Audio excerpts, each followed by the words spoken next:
So guys, nag-quick visit ulit tayo after nung huli natin dalaw. Nung isang araw lang yun actually. Nung bagyuhan. Inuwian natin sila dito para i-visit at kamustahin sila. So ito yung itsura nila ngayon. Namatayan ako ng dalawa dahil masyado silang nabasa dito. So ayan, umuwi tayo nun, 'di ba? Nagabit tayo niyan. Tsaka ayun. So ayun, nakalas na naman yung isang tali. Mamaya check natin. Nagabit tayo niyan para hindi na sila mabasa.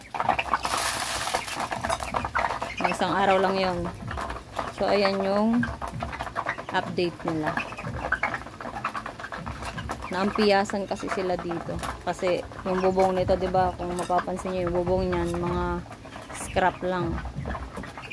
So ngayon nilagyan ko na ng ganyan para mas safe na sila kahit bumagyo. So ang nanay na naglipat ulit dito pabalik niyan, nilinis na muna to. Kasi talaga nagputik sila dyan. Tapos basang-basa sila kasi inulan nga. Nilipat ko sila dun last time. Na isang araw lang. So ayan, nilipat sila ulit ng nanay dyan.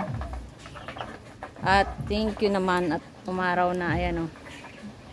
So mamaya check naman natin yung mga alaga natin doon.